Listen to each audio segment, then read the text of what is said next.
जगत में प्रत्येक व्यक्ति को किसी ना किसी प्रकार की निर्बलता अवश्य होती। जैसे कोई बहुत तेजी से दौड़ नहीं पाता तो कोई अधिक भार नहीं उठा पाता, कोई असाध्य रोग से पीड़ित रहता है तो कोई पढ़े हुए पाठों को स्मरण में नहीं रख पाता। ऐसे अनेकों उदाहरण और भी हैं। क्या आप किसी ऐसे व्यक्ति को जानते हैं जिसे सब कुछ प्राप्त हो और हम जीवन की उस एक निर्बलता को जीवन का केंद्र मानकर जीते हैं? इस कारणवश हृदय में दुख और असंतोष रहता है सदा।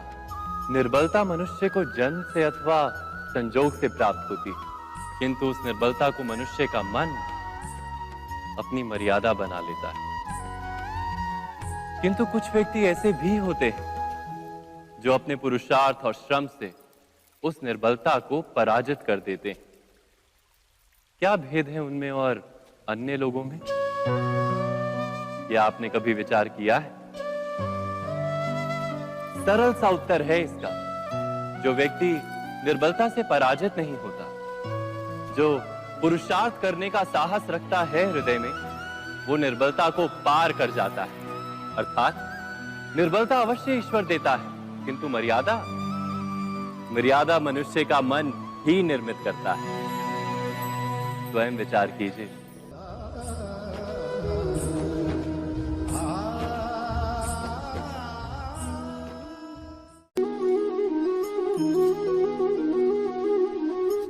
भविष्य का दूसरा नाम है संघर्ष। हृदय में आज इच्छा होती है और यदि पूर्ण नहीं हो पाती तो हृदय भविष्य की योजना बनाता है। भविष्य में इच्छा पूर्ण होगी ऐसी कल्पना करता रहता है, किंतु जीवन ना तो भविष्य में है ना अतीत में। जीवन तो इस क्षण का नाम, अर्थात इस क्षण का अनुभव ही जीवन का अनुभव। पर हम ये जानते हुए भी इतना सा सत्य समझ नहीं पाते। या तो हम बीते हुए समय के स्मरणों को घेर कर बैठे रहते हैं, या फिर आने वाले समय के लिए हम योजनाएं बनाते रहते हैं और जीवन जीवन बीत जाता है। एक सत्य यदि हम हृदय में उतार लें कि ना हम भविष्य देख सकते हैं, ना ही भविष्य निर्मित कर सकते हैं, हम तो केवल धैर्य और साहस के साथ भविष्य को आलिंगन दे सकते हैं, स्वागत कर सकते हैं भविष्य का। तो क्या जीवन का हर पल जीवन से नहीं भर जाएगा? स्वयं विचार कीजिए।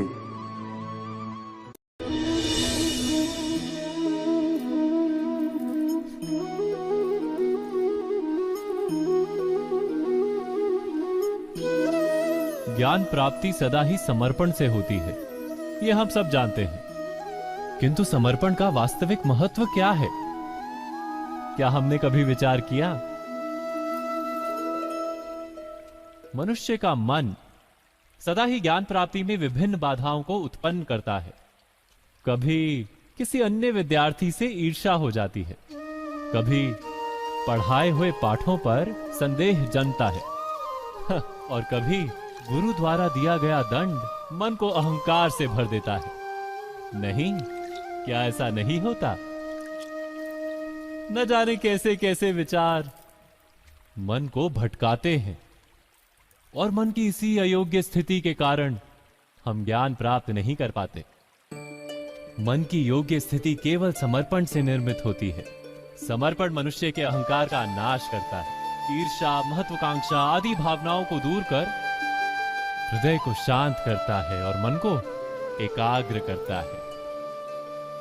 वास्तव में ईश्वर की सृष्टि में ना ज्ञान की मर्यादा है, ना ज्ञानियों की। गुरु दत्तात्रेय ने तो गाय और श्वान से भी ज्ञान प्राप्त कर लिया था। अर्थात विषय ब्रह्म ज्ञान का हो या जीवन के ज्ञान का या गुरुकुल में प्राप्त होने वाले ज्ञान का, उसकी प्राप्ति के लिए गुरु से अधिक महत्व है उस गुरु के प्रति हमारा समर्पण। क्या यह सत्य नहीं?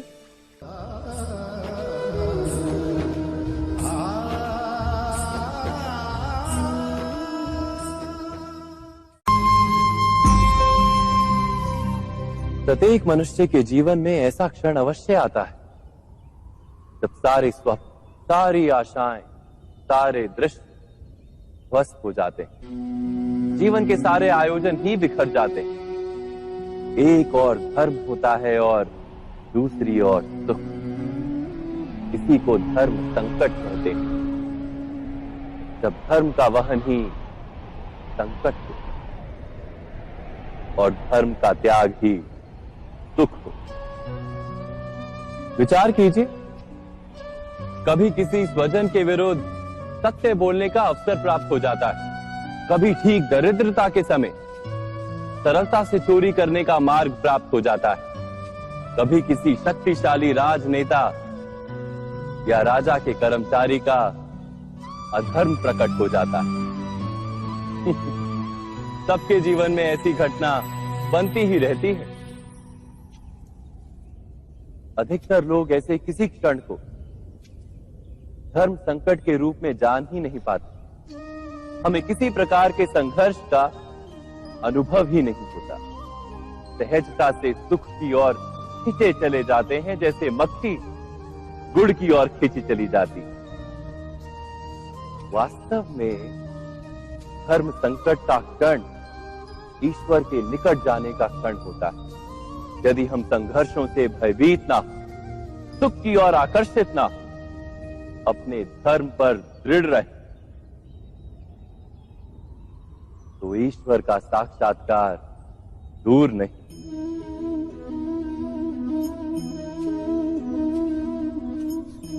पवन से युद्ध करने वाला पत्ता यदि पेड़ से गिरता है तो भी आकाश की ओर उठता है। पवन से झुकने वाली घास वहीं भूमि पर रह जाती। अर्थात धर्म संकट से यदि हम संकट को ही टाल दें तो सुख तो मिलता है, जीवन बढ़ता है, किंतु क्या चरित्र नहीं टूटता? क्या आत्मा दरिद्र नहीं हो जाती? क्या ईश्वर से अंतर नहीं हो जाता? स्वयं विचार कीजिए। दो व्यक्ति जब निकट आते हैं तो एक दूसरे के लिए सीमाएं और मर्यादाएं निर्मित करने का प्रयत्न अवश्य करते हैं। हम यदि सारे संबंधों पर विचार करें तो देखेंगे कि इन सारे संबंधों का आधार यही सीमाएं हैं जो हम दूसरों के लिए निर्मित करते हैं। और यदि अनजाने में भी कोई अन्य व्यक्ति इन सीमाओं को तोड़ता है तो उसी क्षण हमारा हृदय क्रोध से भर जाता है। इन सीमाओं का वास्तविक रूप क्या है? क्या हमने कभी विचार किया? सीमाओं के द्वारा हम दूसरे व्यक्ति को निर्णय करने की अनुमति नहीं देते। अपना निर्णय उस व्यक्ति पर थोपते, अर्थात किसी की स्वतंत्रता का अस्वीकार करते हैं। और जब स्वतंत्रता का अस्वीकार किया जाता है तो उसका हृदय दुख से भर जाता है। और जब वो सीमाओं को तोड़ता है तो हमारा हृदय क्रोध से भर जाता है। क्या ऐसा नहीं होता?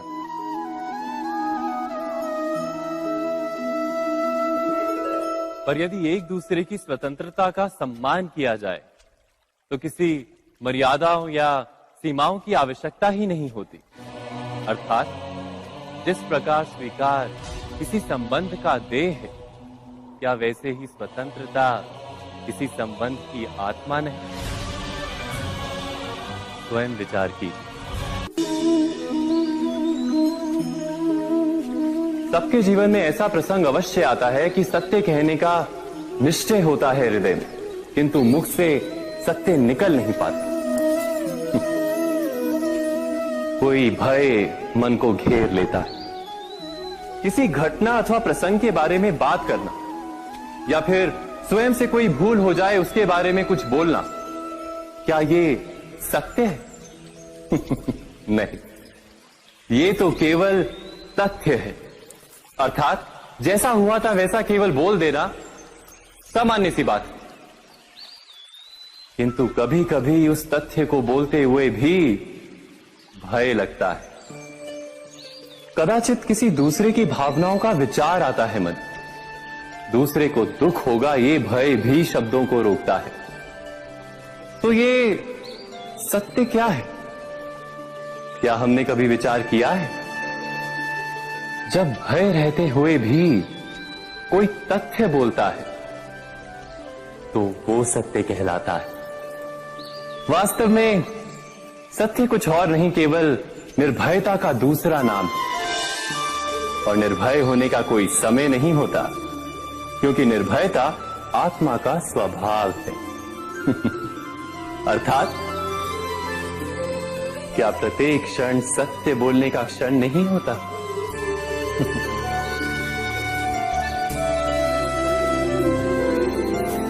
स्वयं विचार कीजिए।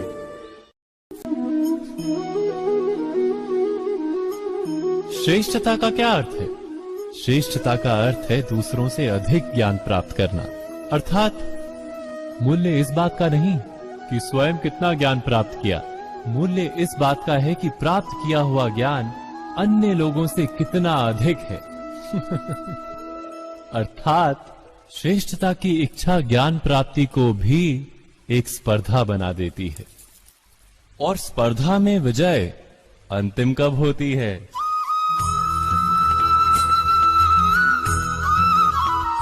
कुछ समय के लिए तो श्रेष्ठ बना जा सकता है, किंतु सदा के लिए कोई श्रेष्ठ नहीं रह पाता। फिर वही असंतोष, पीड़ा और संघर्ष जन्म लेता है। किंतु श्रेष्ठ बनने के बदले यदि उत्तम बनने का प्रयत्न करें तो क्या होगा? उत्तम का अर्थ है कि जितना प्राप्त करने योग्य है वो सब प्राप्त करना, किसी से अधिक पाने की इच्छा से नहीं, मात्र आत्मा की तृप्ति हेतु कुछ प्राप्त करना। उत्तम के मार्ग पर किसी अन्य से स्पर्धा नहीं होती, स्वयं अपने आप से स्पर्धा होती है। अर्थात उत्तम बनने का प्रयत्न करने वाले को देर अबेर सारा ज्ञान प्राप्त हो जाता है। बिना प्रयत्न के ही वो श्रेष्ठ बन जाता है। किंतु जो श्रेष्ठ बनने का प्रयत्न करता है वो श्रेष्ठ बने या ना बने, उत्तम कभी नहीं बन पाता।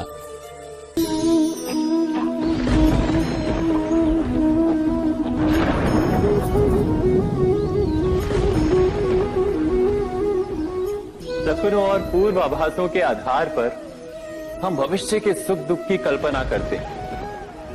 भविष्य के दुख का कारण दूर करने के लिए हम आज योजना बनाते हैं। किंतु कल के संकट को आज निर्मूल करने से हमें लाभ मिलता है या हानि पहुंचती है? ये प्रश्न हम कभी नहीं करते। सत्य तो ये है कि संकट और उसका निवारण साथ जनते, व्यक्ति के लिए भी और सृष्टि के लिए भी। नहीं, आप अपने भूतकाल का स्मरण कीजिए, इतिहास को देखिए। आप तुरंत ही ये जान पाएंगे कि जब जब संकट आता है तब तब उसका निवारण करने वाली शक्ति भी जन्म लेती है। यही तो जगत का चलन है। वस्तुतः संकट ही शक्ति के जन्म का कारण है। प्रत्येक व्यक्ति जब संकट से निकलता है तो एक पद आगे बढ़ा होता है, अधिक चमकता है, आत्मविश्वास से अधिक भरा होता है, न केवल अपने लिए अपितु विश्व के लिए भी। क्या ये सत्य नहीं? वास्तव में संकट का जन्म है एक अवसर का जन्म, अपने आप को बदलने का, अपने विचारों को ऊंचाई पर करने का अवसर, अपनी आत्मा को बलवान और ज्ञान मंडित बनाने का अवसर। जो ये कर पाता है उसे कोई संकट नहीं होता, किंतु जो ये नहीं कर पाता वो तो स्वयं एक संकट है विश्व के लिए। विचार कीजिए।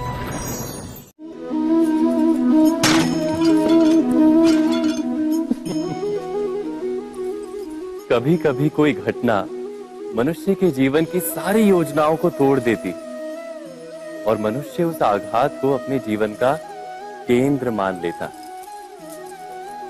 पर क्या भविष्य मनुष्य की योजनाओं के आधार पर निर्मित होते हैं? नहीं। जिस प्रकार किसी ऊंचे पर्वत पर सर्वप्रथम चढ़ने वाला उस पर्वत की तलाई में बैठकर जो योजना बनाता है, क्या वही योजना उसे उस पर्वत की चोटी तक पहुंचाती है? नहीं। वास्तव में वो जैसे जैसे ऊपर चढ़ता है वैसे वैसे उसे नई नई चुनौतियां, नई नई विडंबनाएं, नए नए अवरोध मिलते हैं। प्रत्येक पद पर वो अपने अगले पद का निर्णय करता है। प्रत्येक पद पर उसे अपनी योजनाओं को बदलना पड़ता है। कहीं पुरानी योजना उसे खाई में ना ढकेल दे। वो पर्वत को अपने योग्य नहीं बना पाता, केवल स्वयं को पर्वत के योग्य बना सकता है। क्या जीवन के साथ भी ऐसा ही नहीं? जब मनुष्य जीवन में किसी एक चुनौती को, एक अवरोध को अपने जीवन का केंद्र मान लेता है, अपने जीवन की गति को ही रोक देता है, तो वो अपने जीवन में सफल नहीं बन पाता और ना ही सुख और शांति प्राप्त कर पाता। अर्थात जीवन को अपने योग्य बनाने के बदले स्वयं अपने को जीवन के योग्य बनाना ही सफलता और सुख का एकमात्र मार्ग नहीं। स्वयं विचार कीजिए।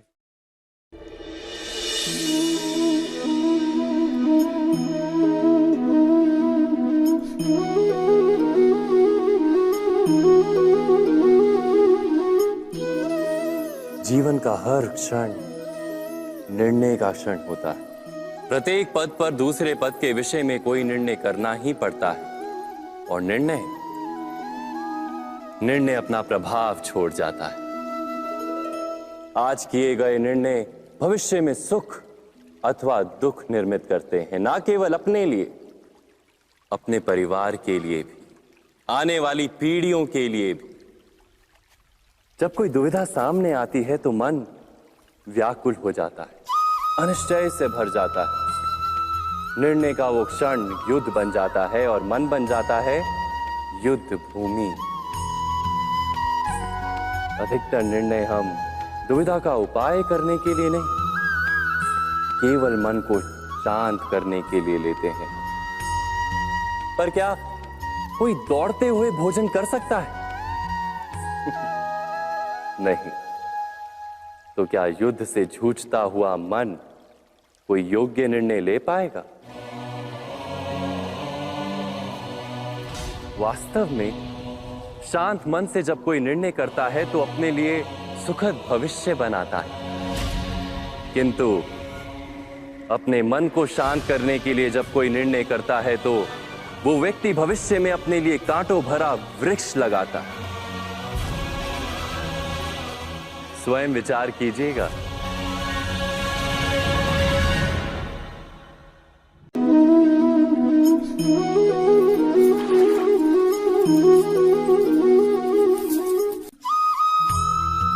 जीवन में आने वाले संघर्षों के लिए जब मनुष्य स्वयं को योग्य नहीं मानता, जब उसे अपने ही बल पर विश्वास नहीं रहता, तब वो सद्गुणों को त्याग कर दुर्गुणों को अपनाता है। वस्तुतः मनुष्य के जीवन में दुर्जनता जन्म ही तब लेती है जब उसके अंतर में आत्मविश्वास नहीं होता। आत्मविश्वास ही अच्छाई को धारण करता है। ये आत्मविश्वास है क्या?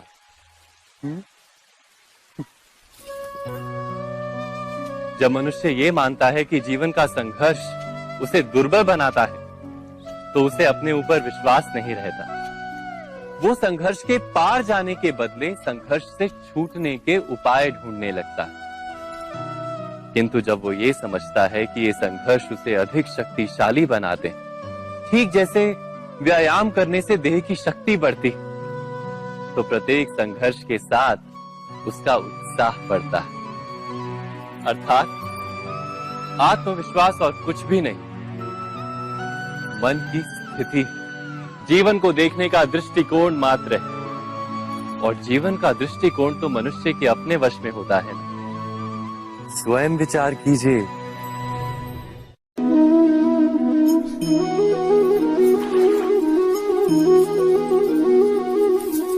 पिता सदा ही अपने संतान के सुख की कामना करते हैं, उनके भविष्य की चिंता करते रहते हैं।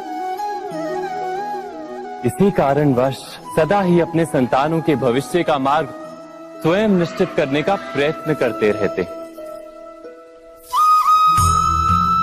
जिस मार्ग पर पिता स्वयं चला है, जिस मार्ग के कंकर पत्थर को स्वयं देखा है, मार्ग की छाया, मार्ग की धूप को स्वयं जाना है, उसी मार्ग पर उसका पुत्र भी चले, यही इच्छा रहती है हर पिता की। निस्संदेह उत्तम भावना है ये,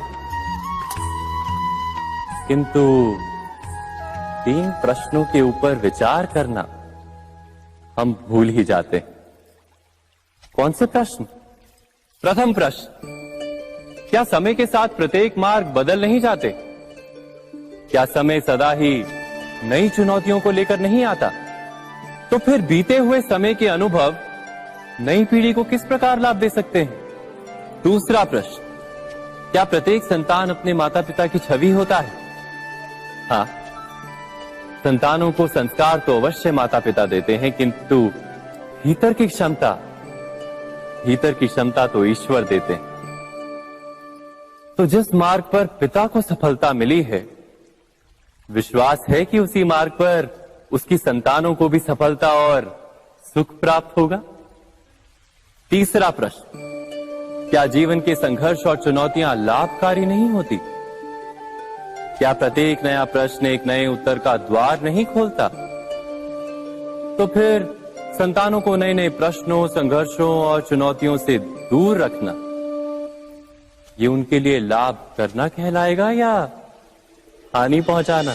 अर्थात जिस प्रकार संतान के भविष्य का निर्माण करने के बदले उसके चरित्र का निर्माण करना श्रेष्ठ है, वैसे ही संतानों के जीवन का मार्ग निश्चित करने के बदले उन्हें नए संघर्षों के साथ जूझने के लिए मनोबल व ज्ञान देना अधिक लाभदायक नहीं होगा? स्वयं विचार कीजिए। मनुष्य की सबसे बड़ी दुर्बलता क्या होती है? सोचिए। धन, प्रेम, अहंकार। मनुष्य की सबसे बड़ी दुर्बलता होती है उसके रहस्य।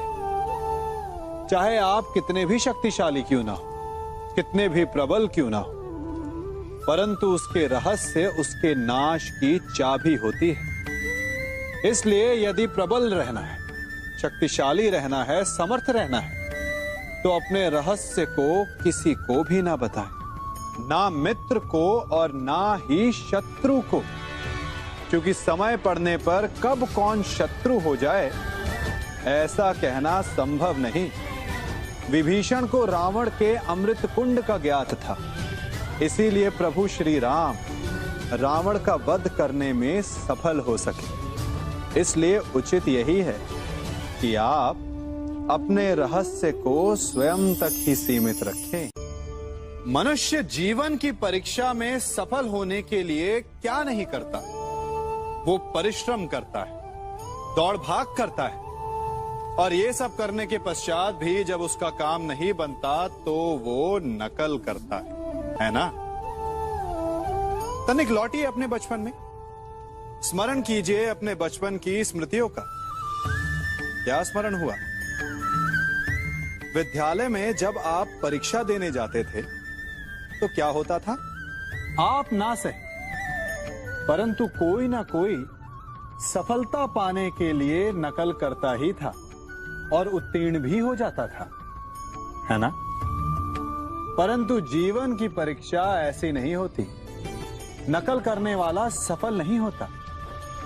कारण विद्यालय में सबके प्रश्न पत्र एक होते थे, परंतु जीवन के प्रश्न पत्र और उनकी कठिनाई सबके लिए भिन्न होती, तो निश्चित रूप से उनके उत्तर भी भिन्न होंगे ना। इसलिए यदि आपको जीवन में सफलता पानी है तो नकल ना कीजिए, स्वयं के प्रश्नों का उत्तर स्वयं ढूंढिए और सफलता आपकी ही होगी। मनुष्य का जीवन हार और जीत विजय और पराजय, सफलता और असफलता के मध्य झूलता रहता है। आपके साथ भी ऐसा होता होगा, है ना? जब आप सफल होते हैं, किसी चुनौती पर विजय पाते हैं, तो मन प्रसन्नता से आनंद के उपवन में झूमने लगता है। और जब आप असफल होते हैं, तब मन दुख और पीड़ा के सागर में डूबने लगता है। परंतु वास्तव में सफलता और असफलता है क्या? तनिक ध्यान से सोचिए। ये केवल हमारी मनोस्थिति मात्र है। हमारी पराजय तब नहीं होती जब हमारा शत्रु विजय प्राप्त कर ले। हमारी पराजय तब होती है जब हम पराजय स्वीकार कर लें। हम असफल तब नहीं होते जब हम लक्ष्य ना पा सके। हम असफल तब होते हैं जब हम प्रयास करना बंद कर दें। इसलिए प्रयास करते रहें और हार ना माने, क्योंकि जिस दिन आप हार स्वीकारना बंद कर देंगे, जीत आपके चरणों में होगी।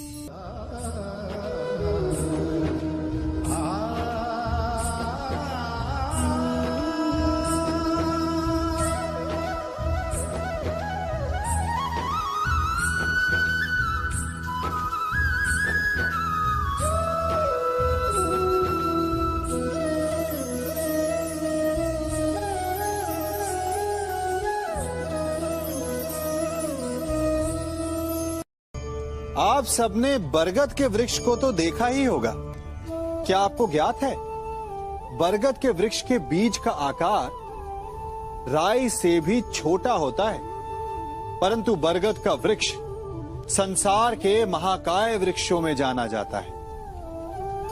जब उसका जन्म होता है, तब उसमें वो जटाएं, वो शाखाएं नहीं होती, परंतु जैसे जैसे उसका विस्तार होता है, जैसे जैसे वो अधिक शाखाओं का भार उठाता है, अधिक पत्तियों का सृजन करता है, वैसे वैसे उसकी शाखाएं जटाएं बनकर जड़ तक पहुंचती है और इस वृक्ष को सहारा देती है। ये जीवन का बहुत महत्वपूर्ण पथ है। बिना लोभ लालच शुभ कार्य करें, अन्य लोगों की सहायता करें। धीरे धीरे आपने जिनकी सहायता की, वो आपके सहायक बनते जाएंगे, आपकी जड़ों को और बलशाली बनाएंगे, आयु, मान और आकार बढ़ाएंगे। सहजीवन, सहायता और निष्काम कर्म आपको मृत्यु के पश्चात भी मरने नहीं देगा, आपको अमर रखेगा। हमारा शरीर प्रकृति का एक महान आविष्कार है। इससे जटिल संरचना संसार में और कोई नहीं। हमारा शरीर जितना जटिल है, यदि इसे ठीक से जाना जाए, तो इससे अधिक सरल ज्ञान देने वाला और कोई नहीं। हमारे शरीर में 5 इंद्रियां होती हैं, जो हमें भाव, गुण और वस्तुओं का बोध कराती हैं। हमारे पास आंखें हैं, नाक है, स्पर्श के लिए त्वचा है, कान है और जीभा है। सबका भिन्न भिन्न कार्य है। आंखों से देखना, कानों से सुनना, नथनों से श्वास लेना, त्वचा से स्पर्श करना और जीभा से स्वाद लेना। परंतु क्या आपने कभी सोचा कि प्रकृति ने हमें 2 आंखें दी, 2 नथने दी, 2 कान दी, स्पर्श के लिए ये पूरा शरीर दिया, परंतु जीभा केवल 1 दी? ऐसा क्यों? क्योंकि प्रकृति चाहती है कि हम देखें अधिक, सुने अधिक और ज्ञान अधिक अर्जित करें, बोले कम। क्योंकि अधिक वाचाल नाश को निमंत्रण देता है। स्मरण रखिएगा।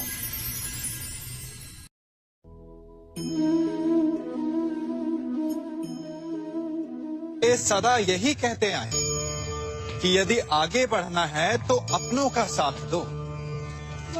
सत्य कहते हैं, अपनों का साथ देना ही चाहिए। परंतु साथ देने से पूर्व ये अवश्य पहचान लेना चाहिए कि अपने हैं कौन। क्या अपने वही होते हैं जिनके साथ हमारा रक्त संबंध होता है, या अपने मित्र? अपने वो होते हैं जो हमें सद्कार्य के लिए प्रेरित करें, हमें आगे बढ़ाएं, हमारा साथ दें। और वो जिनका साथ देने से समाज का नाश, धर्म की हानि हो, वो सगे हो करके भी सगे नहीं होते। इसलिए जब अपनों की परिभाषा का चुनाव करें तो उन्हें अपना माने जो आपका साथ दे, उन्हें नहीं जो हमें अज्ञान के मार्ग पर ले जाएं।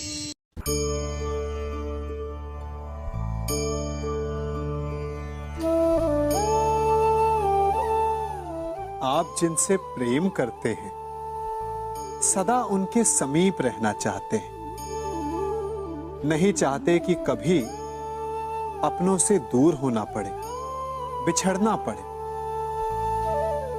परंतु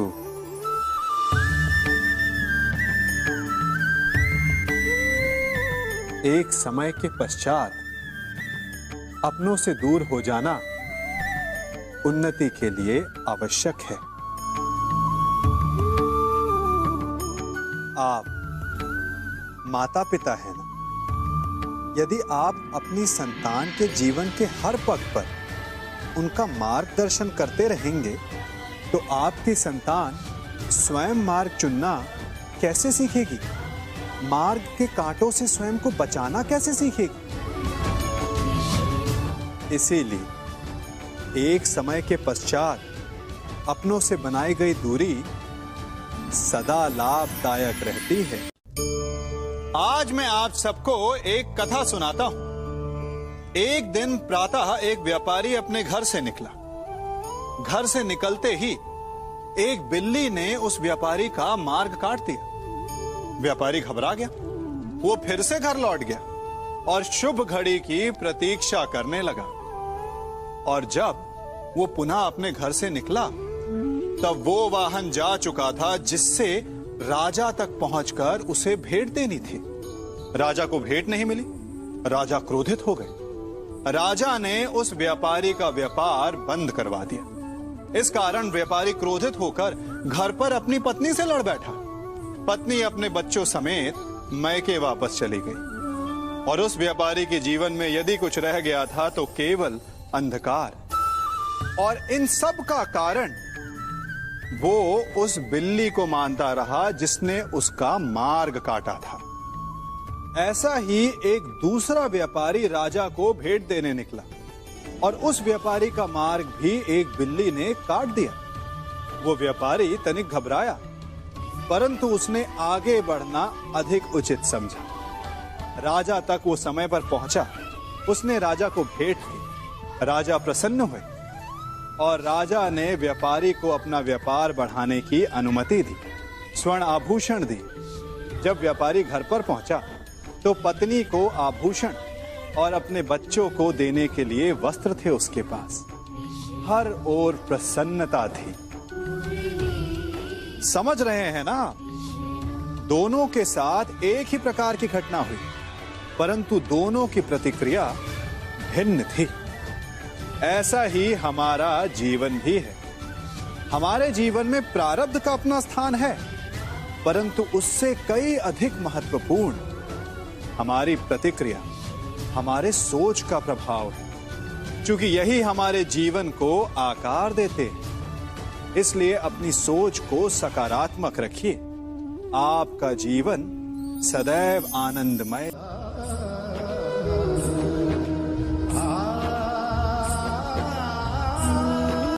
हम सभी अपने जीवन में कोई ना कोई कार्य करते हैं। कार्य करते हैं तो थकान की अनुभूति होती है और यदि थकान ना उतरे तो कार्य करने का मन नहीं करता। हम आशा करते हैं कि कदाचित एक दिन में 24 के स्थान पर 26 घंटे होते तो आराम करने के लिए हमें और अधिक समय मिल जाता। हमें ऐसा अनुभव होता है कि हम बहुत अधिक कार्य कर रहे हैं, है ना? परंतु क्या आपने कभी सोचा है कि जो लोग संसार में सफल हैं, उनके पास भी सफल होने के लिए दिन में केवल 24 घंटे थे। तो फिर वो सफल क्यों है? इसका एक छोटा सा रहस्य है। वो कार्य चुनते हैं जो उन्हें प्रिय है, जिसे करने में उन्हें आनंद आता है। उन्हें लगता ही नहीं कि वो कार्य कर रहे हैं, उन्हें लगता है कि वो प्रतिपल आनंद मना रहे हैं। और जब आप आनंद मनाते हैं तो थकान कैसी? इसलिए यदि आप जीवन में कोई भी कार्य करें तो वो आपके मन को भाना चाहिए, या जो कार्य आप कर रहे हैं उसे अपने मन को भा देने दो। सफलता आपको मिलेगी। कभी सोचा है हमारा जीवन भी उस रेत की घड़ी की भांति है? जो रेत नीचे गिर चुकी है वो हमारा अतीत है, जो अब भी ऊपर है वो हमारा आने वाला भविष्य है, और वर्तमान ये संकुचित स्थल है जहां से धीरे धीरे करके रेत गिर रही है। अर्थात हमारे पास जीने के लिए यही एक क्षण है। उसका उपयोग कैसे करना है ये हम पर निर्भर करता है। जो बीत गया उसका दुख मनाना है, या जो भविष्य में होने वाला है उसकी प्रतीक्षा में क्रोध करना है। सब कुछ करने के लिए यही एक क्षण है। प्रसन्न रहना है तो उसके लिए भी यही एक पल है। प्रतीक्षा करते रहोगे तो ये पल भी भूतकाल में बदल जाएगा। इसलिए आनंद के लिए, परोपकार के लिए प्रतीक्षा ना कीजिए। आपके पास जो पल है उनका भरपूर सदुपयोग कीजिए, क्योंकि इस घड़ी को पलटकर आप फिर से समय अवश्य गिन सकते हैं, परंतु अपना बीता हुआ समय आप वापस नहीं लौटा पाएंगे।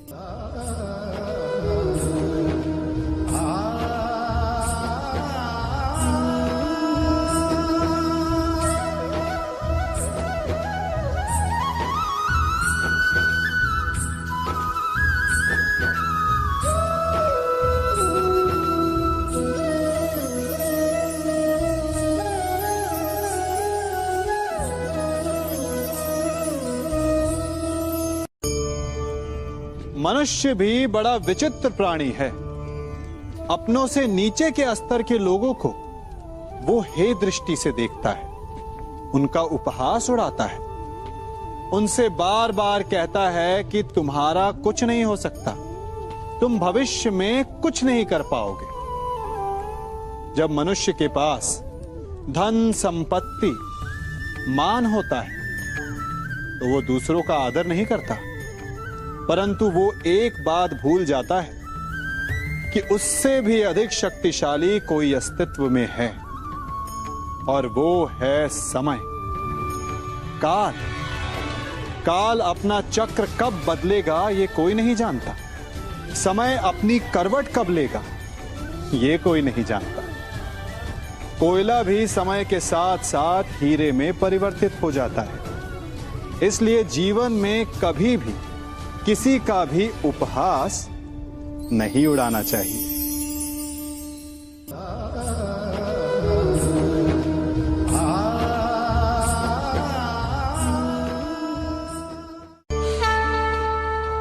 गर्व, अभिमान और अहंकार, ये तीनों सुनने में एक जैसे लगते हैं, परंतु तीनों का अर्थ भिन्न होता है और परिणाम भी। तीनों का आरंभ प्रेम से होता है। स्वयं से प्रेम, परिश्रम हमारे मन में गर्व को जन्म देता है, और सफलता अभिमान जगाती है। यहां तक ठीक है, परंतु जब ये भावना अहंकार बन जाती है तब वो समस्या बन जाती है, क्योंकि सबसे बुरा अंत अहंकारी का ही होता है। परंतु मनुष्य के लिए पहेली यही है कि पहचाना कैसे जाए कि अहंकार जग गया है और उसका दमन आवश्यक है। इसका उत्तर मैं नहीं, आपका मन देगा। जब तक आप स्वयं से प्रसन्न हैं, जब तक आप सबसे ऊंचा उठने का प्रयास कर रहे हैं, तब तक ठीक है। परंतु जब आपके मन में दूसरों को नीचा समझने का भाव आ जाए तो सावधान हो जाइए, क्योंकि यही अहंकार है जो वास्तव में आपको हीन कर रहा है।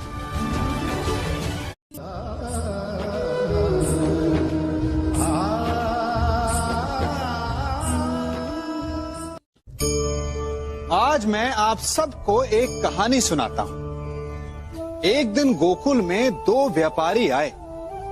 एक व्यापारी शहद का था, बड़ा मीठा शहद था उसका, परंतु वो गोकुल में टिक नहीं पाया। उसके व्यापार ने घाटा खाया और शीघ्र ही वो गोकुल छोड़कर चला गया। और दूसरा व्यापारी मिर्च का था। पहले दिन वो एक पोटली लाया और दूसरे ही दिन वो पूरी बैलगाड़ी भर कर लाया और धीरे धीरे पूरी मथुरा में उसकी धाक जम गई। मुझे बड़ा आश्चर्य हुआ, तो मैंने बाबा से पूछा कि ऐसा क्यों कि एक मीठे शहद का व्यापारी कंगाल हो गया और एक मिर्च का व्यापारी धीरे धीरे नगर सेठ बन गया।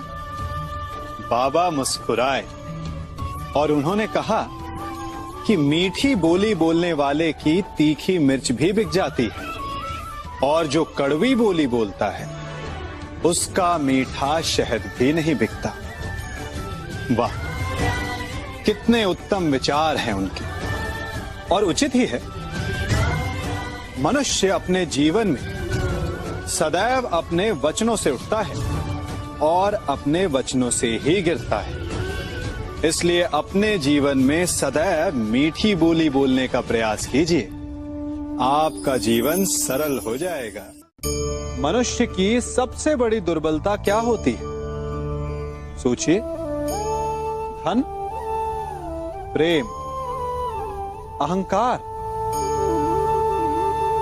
मनुष्य की सबसे बड़ी दुर्बलता होती है उसके रहस्य। चाहे आप कितने भी शक्तिशाली क्यों ना हो, कितने भी प्रबल क्यों ना हो, परंतु उसके रहस्य उसके नाश की चाबी होती है। इसलिए यदि प्रबल रहना है, शक्तिशाली रहना है, समर्थ रहना है, तो अपने रहस्य को किसी को भी ना बताएं, ना मित्र को और ना ही शत्रु को, क्योंकि समय पड़ने पर कब कौन शत्रु हो जाए ऐसा कहना संभव नहीं। विभीषण को रावण के अमृत कुंड का ज्ञात था, इसीलिए प्रभु श्री राम रावण का वध करने में सफल हो सके। इसलिए उचित यही है कि आप अपने रहस्य को स्वयं तक ही सीमित रखें।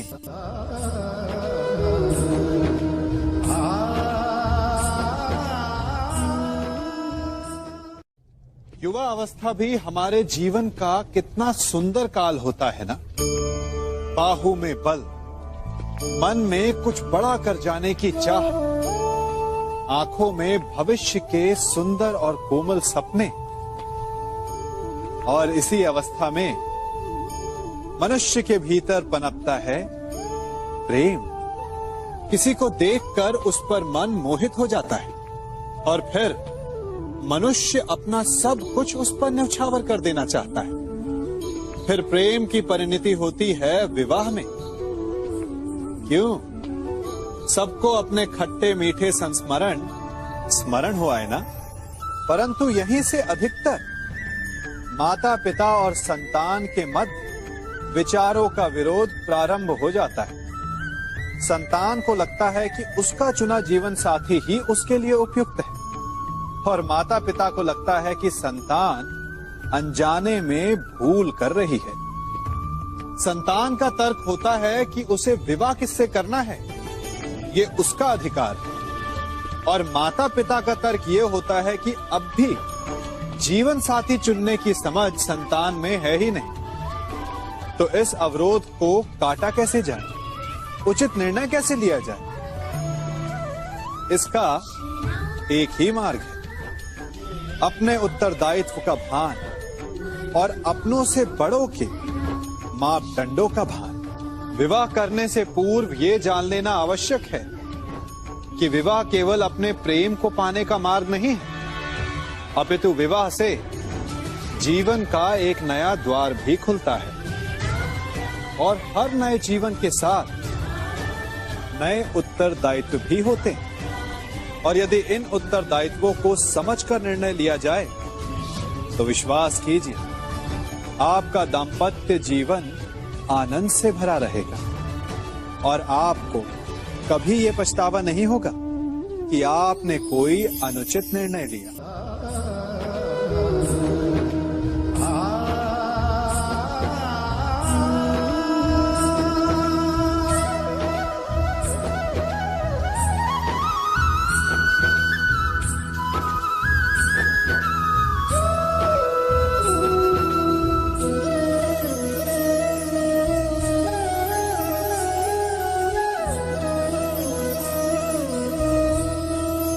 जब सागर का जल वाष्प बनकर उड़ता है तब वो हमें दिखाई नहीं देता।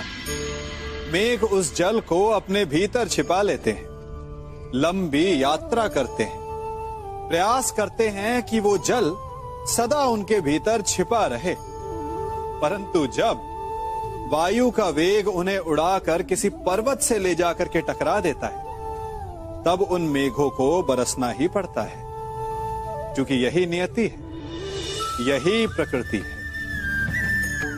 क्योंकि जल को सागर में जाकर मिलना ही है।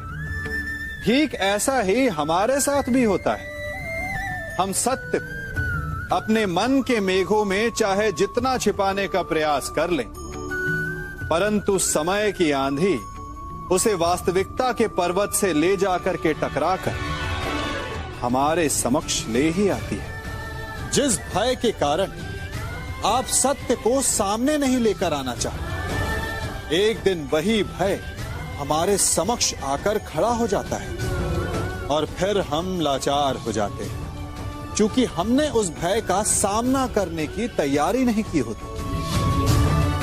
इसलिए सत्य से भागे नहीं, उसे छिपाए भी नहीं, उसे स्वीकार करें। भविष्य की बड़ी विपत्ति से बच जाएंगे।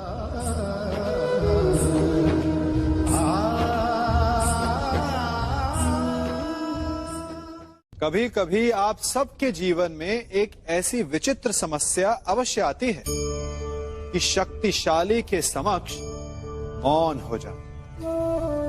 उस शक्तिशाली से विवाद करने से बचने के लिए आप मौन रह जाते।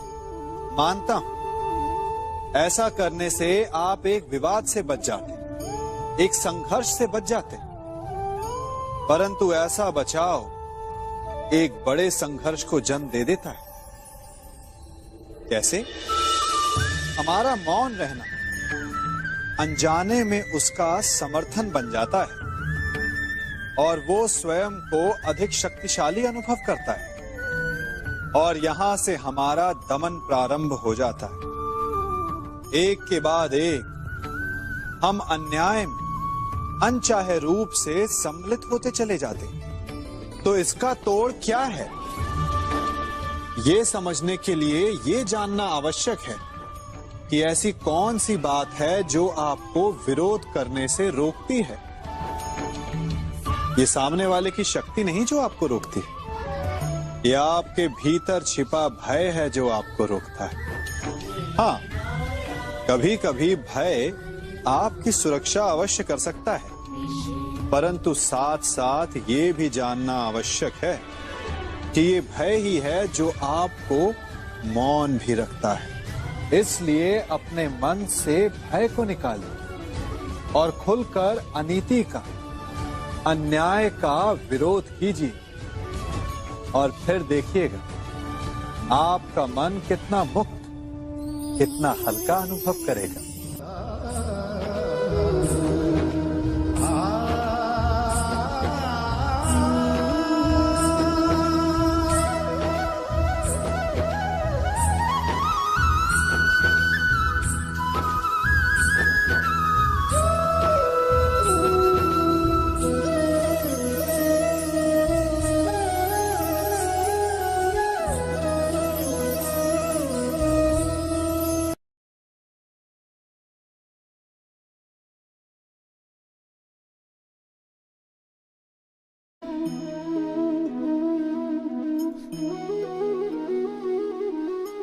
जगत में प्रत्येक व्यक्ति को किसी ना किसी प्रकार की निर्बलता अवश्य होती है। जैसे कोई बहुत तेजी से दौड़ नहीं पाता तो कोई अधिक भार नहीं उठा पाता, कोई असाध्य रोग से पीड़ित रहता है तो कोई पढ़े हुए पाठों को स्मरण में नहीं रख पाता। ऐसे अनेकों उदाहरण और भी हैं। क्या आप किसी ऐसे व्यक्ति को जानते हैं जिसे सब कुछ प्राप्त हो और हम जीवन की उस एक निर्बलता को जीवन का केंद्र मानकर जीते हैं? इस कारणवश हृदय में दुख और असंतोष रहता है सदा। निर्बलता मनुष्य को जन्म से अथवा संजोग से प्राप्त होती है, किंतु उस निर्बलता को मनुष्य का मन अपनी मर्यादा बना लेता है। किंतु कुछ व्यक्ति ऐसे भी होते हैं जो अपने पुरुषार्थ और श्रम से उस निर्बलता को पराजित कर देते हैं। क्या भेद है उनमें और अन्य लोगों में? क्या आपने कभी विचार किया है? सरल सा उत्तर है इसका। जो व्यक्ति निर्बलता से पराजित नहीं होता, जो पुरुषार्थ करने का साहस रखता है हृदय में, वो निर्बलता को पार कर जाता है। अर्थात निर्बलता अवश्य ईश्वर देता है, किंतु मर्यादा मनुष्य का मन ही निर्मित करता है। स्वयं विचार कीजिए।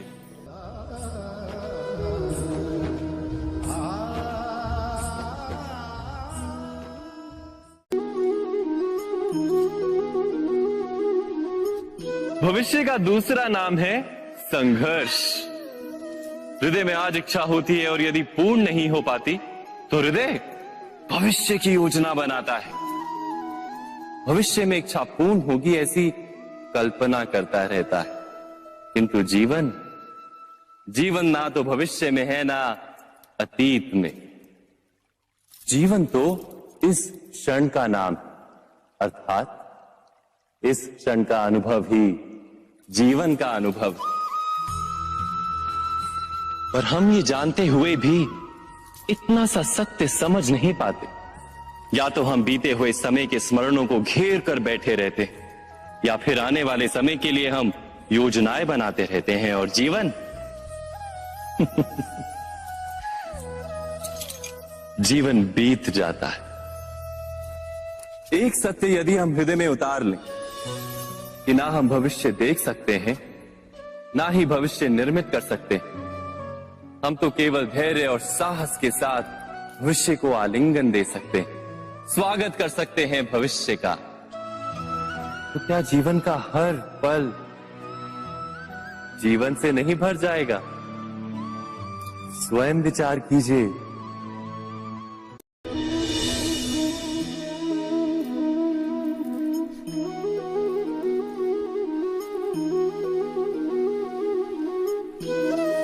ज्ञान प्राप्ति सदा ही समर्पण से होती है, यह हम सब जानते हैं। किंतु समर्पण का वास्तविक महत्व क्या है? क्या हमने कभी विचार किया? मनुष्य का मन सदा ही ज्ञान प्राप्ति में विभिन्न बाधाओं को उत्पन्न करता है। कभी किसी अन्य विद्यार्थी से ईर्ष्या हो जाती है, कभी पढ़ाए हुए पाठों पर संदेह जन्मता है और कभी गुरु द्वारा दिया गया दंड मन को अहंकार से भर देता है। नहीं, क्या ऐसा नहीं होता? न जाने कैसे कैसे विचार मन को भटकाते हैं और मन की इसी अयोग्य स्थिति के कारण हम ज्ञान प्राप्त नहीं कर पाते। मन की योग्य स्थिति केवल समर्पण से निर्मित होती है। समर्पण मनुष्य के अहंकार का नाश करता है, ईर्ष्या, महत्वाकांक्षा आदि भावनाओं को दूर कर हृदय को शांत करता है और मन को एकाग्र करता है। वास्तव में ईश्वर की सृष्टि में ना ज्ञान की मर्यादा है ना ज्ञानियों की। गुरु दत्तात्रेय ने तो गाय और श्वान से भी ज्ञान प्राप्त कर लिया था। अर्थात विषय ब्रह्म ज्ञान का हो या जीवन के ज्ञान का या गुरुकुल में प्राप्त होने वाले ज्ञान का, उसकी प्राप्ति के लिए गुरु से अधिक महत्व है उस गुरु के प्रति हमारा समर्पण। क्या यह सत्य नहीं?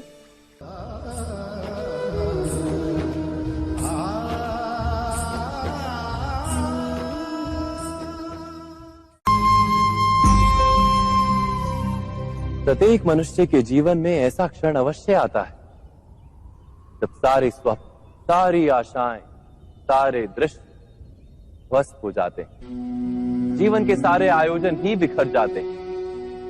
एक और धर्म होता है और दूसरी ओर सुख। इसी को धर्म संकट कहते हैं। जब धर्म का वहन ही संकट हो और धर्म का त्याग ही सुख हो।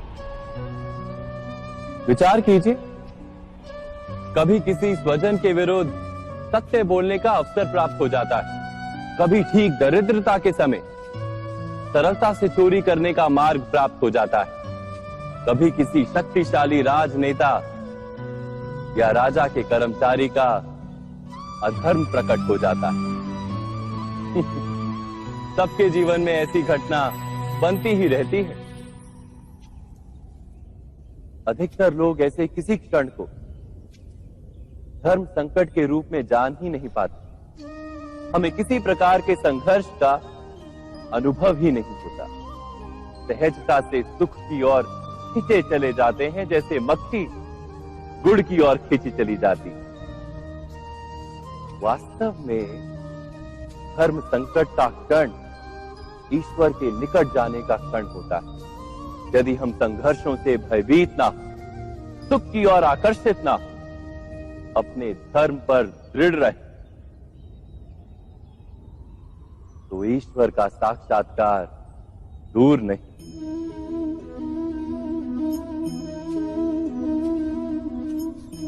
पवन से युद्ध करने वाला पत्ता यदि पेड़ से गिरता है तो भी आकाश की ओर उठता है। पवन से झुकने वाली घास वहीं भूमि पर रह जाती।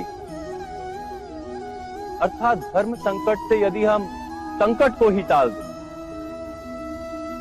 तो सुख तो मिलता है, जीवन बढ़ता है, किंतु क्या चरित्र नहीं टूटता? क्या आत्मा दरिद्र नहीं हो जाती? क्या ईश्वर से अंतर नहीं हो जाता? स्वयं विचार किए। दो व्यक्ति जब निकट आते हैं तो एक दूसरे के लिए सीमाएं और मर्यादाएं निर्मित करने का प्रयत्न अवश्य करते हैं। हम यदि सारे संबंधों पर विचार करें तो देखेंगे कि इन सारे संबंधों का आधार यही सीमाएं हैं जो हम दूसरों के लिए निर्मित करते हैं। और यदि अनजाने में भी कोई अन्य व्यक्ति इन सीमाओं को तोड़ता है तो उसी क्षण हमारा हृदय क्रोध से भर जाता है। इन सीमाओं का वास्तविक रूप क्या है? क्या हमने कभी विचार किया? सीमाओं के द्वारा हम दूसरे व्यक्ति को निर्णय करने की अनुमति नहीं देते, अपना निर्णय उस व्यक्ति पर थोपते हैं, अर्थात किसी की स्वतंत्रता का अस्वीकार करते हैं। और जब स्वतंत्रता का अस्वीकार किया जाता है तो उसका हृदय दुख से भर जाता है, और जब वो सीमाओं को तोड़ता है तो हमारा हृदय क्रोध से भर जाता है। क्या ऐसा नहीं होता?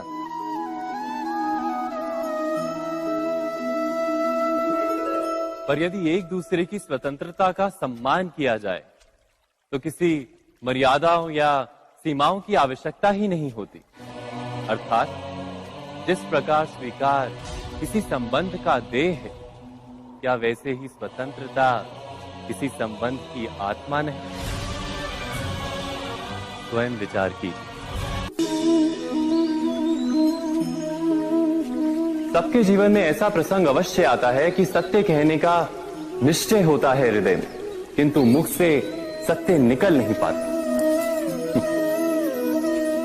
कोई भय मन को घेर लेता है। किसी घटना अथवा प्रसंग के बारे में बात करना या फिर स्वयं से कोई भूल हो जाए उसके बारे में कुछ बोलना, क्या ये सत्य है? नहीं, ये तो केवल तथ्य है। अर्थात जैसा हुआ था वैसा केवल बोल देना सामान्य सी बात है। किंतु कभी कभी उस तथ्य को बोलते हुए भी भय लगता है। कदाचित किसी दूसरे की भावनाओं का विचार आता है मन, दूसरे को दुख होगा ये भय भी शब्दों को रोकता है। तो ये सत्य क्या है? क्या हमने कभी विचार किया है? जब भय रहते हुए भी कोई तथ्य बोलता है तो वो सत्य कहलाता है। वास्तव में सत्य कुछ और नहीं, केवल निर्भयता का दूसरा नाम है। और निर्भय होने का कोई समय नहीं होता, क्योंकि निर्भयता आत्मा का स्वभाव है। अर्थात क्या प्रत्येक क्षण सत्य बोलने का क्षण नहीं होता?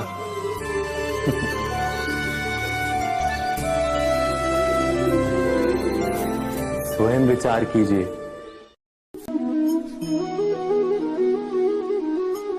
श्रेष्ठता का क्या अर्थ है? श्रेष्ठता का अर्थ है दूसरों से अधिक ज्ञान प्राप्त करना। अर्थात मूल्य इस बात का नहीं कि स्वयं कितना ज्ञान प्राप्त किया, मूल्य इस बात का है कि प्राप्त किया हुआ ज्ञान अन्य लोगों से कितना अधिक है। अर्थात श्रेष्ठता की इच्छा ज्ञान प्राप्ति को भी एक स्पर्धा बना देती है। और स्पर्धा में विजय अंतिम कब होती है?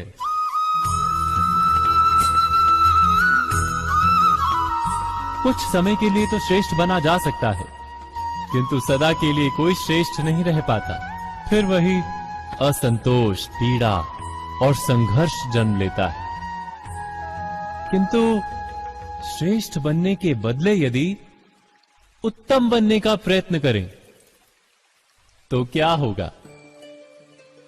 उत्तम का अर्थ है कि जितना प्राप्त करने योग्य है वो सब प्राप्त करना, किसी से अधिक पाने की इच्छा से नहीं, मात्र आत्मा की तृप्ति हेतु कुछ प्राप्त करना। उत्तम के मार्ग पर किसी अन्य से स्पर्धा नहीं होती, स्वयं अपने आप से स्पर्धा होती है। अर्थात उत्तम बनने का प्रयत्न करने वाले को देर अबेर सारा ज्ञान प्राप्त हो जाता है, बिना प्रयत्न के ही वो श्रेष्ठ बन जाता है। किंतु जो श्रेष्ठ बनने का प्रयत्न करता है वो श्रेष्ठ बने या ना बने, उत्तम कभी नहीं बन पाता।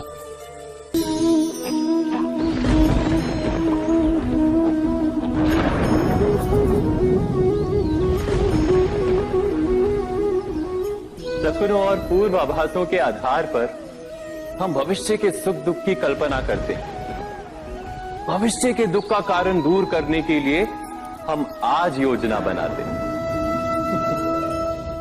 किंतु कल के संकट को आज निर्मूल करने से हमें लाभ मिलता है या हानि पहुंचती है? ये प्रश्न हम कभी नहीं करते। सत्य तो ये है कि संकट और उसका निवारण साथ जनते हैं, व्यक्ति के लिए भी और सृष्टि के लिए भी। नहीं, आप अपने भूतकाल का स्मरण कीजिए, इतिहास को देखिए, आप तुरंत ही ये जान पाएंगे कि जब जब संकट आता है तब तब उसका निवारण करने वाली शक्ति भी जन्म लेती है। यही तो जगत का चलन है। वस्तुतः संकट ही शक्ति के जन्म का कारण है। प्रत्येक व्यक्ति जब संकट से निकलता है तो एक पद आगे बढ़ा होता है, अधिक चमकता है, आत्मविश्वास से अधिक भरा होता है, ना केवल अपने लिए अपितु विश्व के लिए भी। क्या ये सत्य नहीं?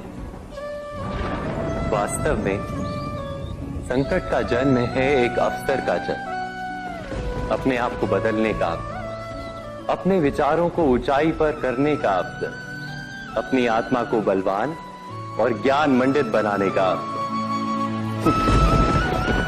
जो ये कर पाता है उसे कोई संकट नहीं होता, किंतु जो ये नहीं कर पाता वो तो स्वयं एक संकट है विश्व के लिए। विचार कीजिए।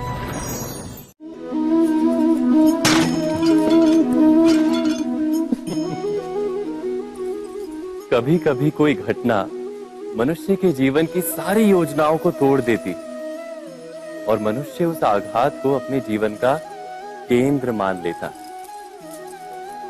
पर क्या भविष्य मनुष्य की योजनाओं के आधार पर निर्मित होते हैं? नहीं। जिस प्रकार किसी ऊंचे पर्वत पर सर्वप्रथम चढ़ने वाला उस पर्वत की तलाई में बैठकर जो योजना बनाता है, क्या वही योजना उसे उस पर्वत की चोटी तक पहुंचाती है?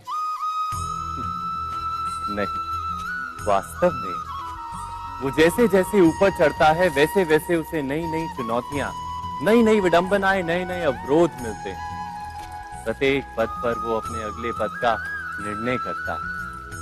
प्रत्येक पद पर उसे अपनी योजनाओं को बदलना पड़ता है। कहीं पुरानी योजना उसे खाई में ना ढकेल दे। वो पर्वत को अपने योग्य नहीं बना पाता, केवल स्वयं को पर्वत के योग्य बना सकता है। क्या जीवन के साथ भी ऐसा ही नहीं? जब मनुष्य जीवन में किसी एक चुनौती को, एक अवरोध को अपने जीवन का केंद्र मान लेता है, अपने जीवन की गति को ही रोक देता है, तो वो अपने जीवन में सफल नहीं बन पाता और ना ही सुख और शांति प्राप्त कर पाता। अर्थात जीवन को अपने योग्य बनाने के बदले स्वयं अपने को जीवन के योग्य बनाना ही सफलता और सुख का एकमात्र मार्ग नहीं। स्वयं विचार कीजिए।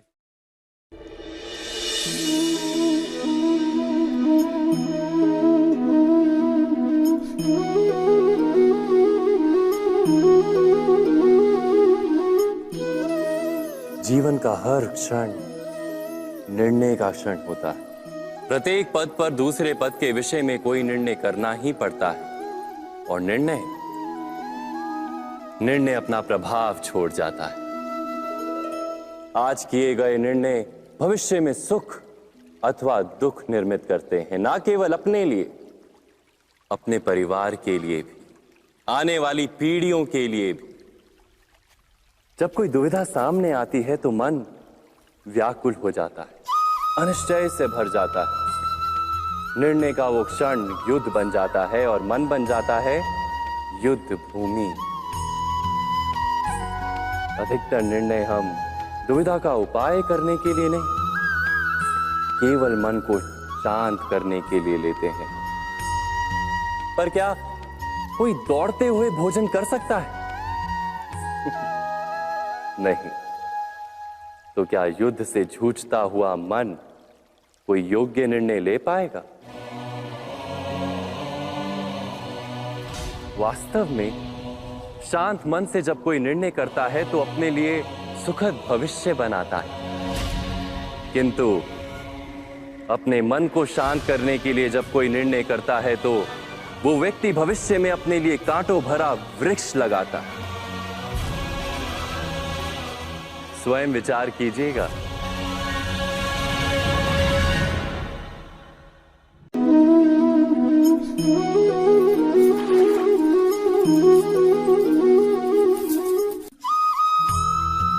जीवन में आने वाले संघर्षों के लिए जब मनुष्य स्वयं को योग्य नहीं मानता, जब उसे अपने ही बल पर विश्वास नहीं रहता, तब वो सद्गुणों को त्याग कर दुर्गुणों को अपनाता है।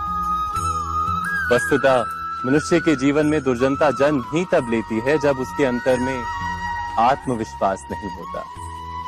आत्मविश्वास ही अच्छाई को धारण करता है। ये आत्मविश्वास है क्या?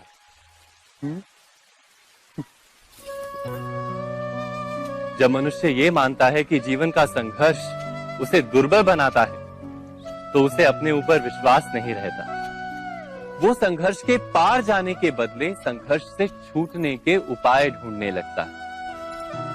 किंतु जब वो ये समझता है कि ये संघर्ष उसे अधिक शक्तिशाली बनाते हैं, ठीक जैसे व्यायाम करने से देह की शक्ति बढ़ती, तो प्रत्येक संघर्ष के साथ उसका उत्साह बढ़ता है। अर्थात आत्मविश्वास और कुछ भी नहीं, मन की स्थिति, जीवन को देखने का दृष्टिकोण मात्र है। और जीवन का दृष्टिकोण तो मनुष्य के अपने वश में होता है। स्वयं विचार कीजिए।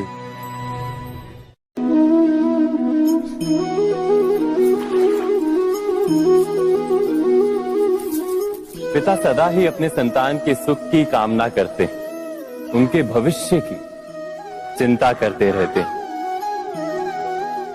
इसी कारणवश सदा ही अपने संतानों के भविष्य का मार्ग स्वयं निश्चित करने का प्रयत्न करते रहते हैं। जिस मार्ग पर पिता स्वयं चला है, जिस मार्ग के कंकर पत्थर को स्वयं देखा है, मार्ग की छाया, मार्ग की धूप को स्वयं जाना है, उसी मार्ग पर उसका पुत्र भी चले, यही इच्छा रहती है हर पिता की। निस्संदेह उत्तम भावना है ये। किंतु 3 प्रश्नों के ऊपर विचार करना हम भूल ही जाते हैं। कौन से प्रश्न? प्रथम प्रश्न, क्या समय के साथ प्रत्येक मार्ग बदल नहीं जाते? क्या समय सदा ही नई चुनौतियों को लेकर नहीं आता? तो फिर बीते हुए समय के अनुभव नई पीढ़ी को किस प्रकार लाभ दे सकते हैं? दूसरा प्रश्न, क्या प्रत्येक संतान अपने माता पिता की छवि होता है? हाँ, संतानों को संस्कार तो अवश्य माता पिता देते हैं, किंतु भीतर की क्षमता तो ईश्वर देते हैं। तो जिस मार्ग पर पिता को सफलता मिली है, विश्वास है कि उसी मार्ग पर उसकी संतानों को भी सफलता और सुख प्राप्त होगा। तीसरा प्रश्न, क्या जीवन के संघर्ष और चुनौतियां लाभकारी नहीं होती? क्या प्रत्येक नया प्रश्न एक नए उत्तर का द्वार नहीं खोलता? तो फिर संतानों को नए नए प्रश्नों, संघर्षों और चुनौतियों से दूर रखना, ये उनके लिए लाभ करना कहलाएगा या हानि पहुंचाना?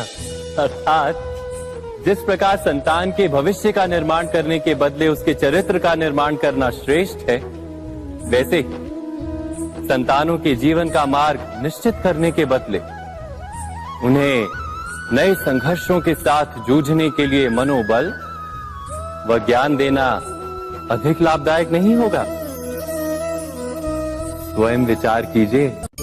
मनुष्य की सबसे बड़ी दुर्बलता क्या होती है? सोचिए। धन, प्रेम, अहंकार। मनुष्य की सबसे बड़ी दुर्बलता होती है उसके रहस्य। चाहे आप कितने भी शक्तिशाली क्यों ना हो, कितने भी प्रबल क्यों ना हो, परंतु उसके रहस्य उसके नाश की चाबी होती है। इसलिए यदि प्रबल रहना है, शक्तिशाली रहना है, समर्थ रहना है, तो अपने रहस्य को किसी को भी ना बताएं, ना मित्र को और ना ही शत्रु को, क्योंकि समय पड़ने पर कब कौन शत्रु हो जाए ऐसा कहना संभव नहीं। विभीषण को रावण के अमृत कुंड का ज्ञात था, इसीलिए प्रभु श्री राम रावण का वध करने में सफल हो सके। इसलिए उचित यही है कि आप अपने रहस्य को स्वयं तक ही सीमित रखें। मनुष्य जीवन की परीक्षा में सफल होने के लिए क्या नहीं करता? वो परिश्रम करता है, दौड़ भाग करता है, और ये सब करने के पश्चात भी जब उसका काम नहीं बनता तो वो नकल करता है ना? तनिक लौटिए अपने बचपन में, स्मरण कीजिए अपने बचपन की स्मृतियों का। क्या स्मरण हुआ? विद्यालय में जब आप परीक्षा देने जाते थे तो क्या होता था? आप ना सही परंतु कोई ना कोई सफलता पाने के लिए नकल करता ही था और उत्तीर्ण भी हो जाता था, है ना? परंतु जीवन की परीक्षा ऐसी नहीं होती। नकल करने वाला सफल नहीं होता। कारण विद्यालय में सबके प्रश्न पत्र एक होते थे, परंतु जीवन के प्रश्न पत्र और उनकी कठिनाई सबके लिए भिन्न होती, तो निश्चित रूप से उनके उत्तर भी भिन्न होंगे ना। इसलिए यदि आपको जीवन में सफलता पानी है तो नकल ना कीजिए, स्वयं के प्रश्नों का उत्तर स्वयं ढूंढिए और सफलता आपकी ही होगी। मनुष्य का जीवन हार और जीत, विजय और पराजय, सफलता और असफलता के मध्य झूलता रहता है। आपके साथ भी ऐसा होता होगा, है ना? जब आप सफल होते हैं, किसी चुनौती पर विजय पाते हैं, तो मन प्रसन्नता से आनंद के उपवन में झूमने लगता है, और जब आप असफल होते हैं तब मन दुख और पीड़ा के सागर में डूबने लगता है। परंतु वास्तव में सफलता और असफलता है क्या? तनिक ध्यान से सोचिए। ये केवल हमारी मनोस्थिति मात्र है। हमारी पराजय तब नहीं होती जब हमारा शत्रु विजय प्राप्त कर ले। हमारी पराजय तब होती है जब हम पराजय स्वीकार कर लें। हम असफल तब नहीं होते जब हम लक्ष्य ना पा सके। हम असफल तब होते हैं जब हम प्रयास करना बंद कर दें। इसलिए प्रयास करते रहें और हार ना माने, क्योंकि जिस दिन आप हार स्वीकारना बंद कर देंगे, जीत आपके चरणों में होगी।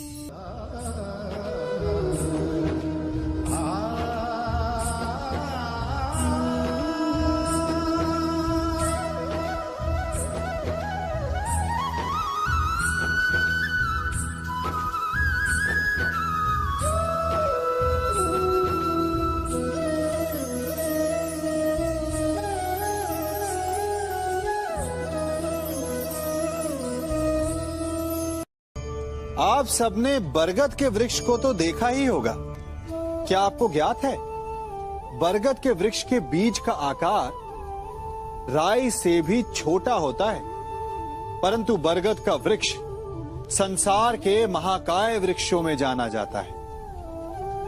जब उसका जन्म होता है तब उसमें वो जटाएं, वो शाखाएं नहीं होती, परंतु जैसे जैसे उसका विस्तार होता है, जैसे जैसे वो अधिक शाखाओं का भार उठाता है, अधिक पत्तियों का सृजन करता है, वैसे वैसे उसकी शाखाएं जटाएं बनकर जड़ तक पहुंचती है और इस वृक्ष को सहारा देती है। ये जीवन का बहुत महत्वपूर्ण पथ है। बिना लोभ लालच शुभ कार्य करें, अन्य लोगों की सहायता करें। धीरे धीरे आपने जिनकी सहायता की वो आपके सहायक बनते जाएंगे, आपकी जड़ों को और बलशाली बनाएंगे, आयु मान और आकार बढ़ाएंगे। सहजीवन, सहायता और निष्काम कर्म आपको मृत्यु के पश्चात भी मरने नहीं देगा, आपको अमर रखेगा। हमारा शरीर प्रकृति का एक महान आविष्कार है। इससे जटिल संरचना संसार में और कोई नहीं। हमारा शरीर जितना जटिल है, यदि इसे ठीक से जाना जाए तो इससे अधिक सरल ज्ञान देने वाला और कोई नहीं। हमारे शरीर में 5 इंद्रियां होती हैं जो हमें भाव, गुण और वस्तुओं का बोध कराती हैं। हमारे पास आंखें हैं, नाक है, स्पर्श के लिए त्वचा है, कान है और जीभा है। सबका भिन्न भिन्न कार्य है। आंखों से देखना, कानों से सुनना, नथनों से श्वास लेना, त्वचा से स्पर्श करना और जीवा से स्वाद लेना। परंतु क्या आपने कभी सोचा कि प्रकृति ने हमें 2 आंखें दी, 2 नथुने दी, 2 कान दी, स्पर्श के लिए ये पूरा शरीर दिया, परंतु जीवा केवल 1 दी? ऐसा क्यों? क्योंकि प्रकृति चाहती है कि हम देखें अधिक, सुने अधिक और ज्ञान अधिक अर्जित करें, बोले कम।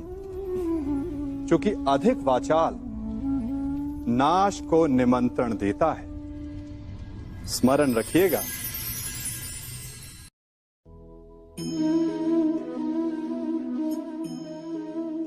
ये सदा यही कहते आए कि यदि आगे बढ़ना है तो अपनों का साथ दो। सत्य कहते हैं, अपनों का साथ देना ही चाहिए, परंतु साथ देने से पूर्व ये अवश्य पहचान लेना चाहिए कि अपने हैं कौन। क्या अपने वही होते हैं जिनके साथ हमारा रक्त संबंध होता है, या अपने मित्र? अपने वो होते हैं जो हमें सद्कार्य के लिए प्रेरित करें, हमें आगे बढ़ाएं, हमारा साथ दें। और वो जिनका साथ देने से समाज का नाश, धर्म की हानि हो, वो सगे हो करके भी सगे नहीं होते। इसलिए जब अपनों की परिभाषा का चुनाव करें तो उन्हें अपना माने जो आपका साथ दे, उन्हें नहीं जो हमें अज्ञान के मार्ग पर ले जाएं।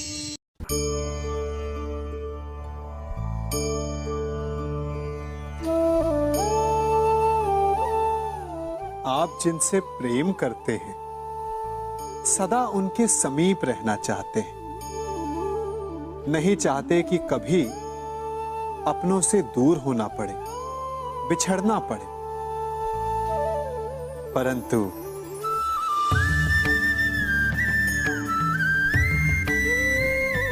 एक समय के पश्चात अपनों से दूर हो जाना उन्नति के लिए आवश्यक है। आप माता पिता हैं ना? यदि आप अपनी संतान के जीवन के हर पग पर उनका मार्गदर्शन करते रहेंगे तो आपकी संतान स्वयं मार्ग चुनना कैसे सीखेगी? मार्ग के कांटों से स्वयं को बचाना कैसे सीखेगी? इसीलिए एक समय के पश्चात अपनों से बनाई गई दूरी सदा लाभदायक रहती है। आज मैं आप सबको एक कथा सुनाता हूं। एक दिन प्रातः एक व्यापारी अपने घर से निकला। घर से निकलते ही एक बिल्ली ने उस व्यापारी का मार्ग काट दिया। व्यापारी घबरा गया, वो फिर से घर लौट गया और शुभ घड़ी की प्रतीक्षा करने लगा। और जब वो पुनः अपने घर से निकला तब वो वाहन जा चुका था जिससे राजा तक पहुंचकर उसे भेंट देनी थी। राजा को भेंट नहीं मिली। राजा क्रोधित हो गए। राजा ने उस व्यापारी का व्यापार बंद करवा दिया। इस कारण व्यापारी क्रोधित होकर घर पर अपनी पत्नी से लड़ बैठा। पत्नी अपने बच्चों समेत मैके वापस चली गई और उस व्यापारी के जीवन में यदि कुछ रह गया था तो केवल अंधकार। और इन सब का कारण वो उस बिल्ली को मानता रहा जिसने उसका मार्ग काटा था।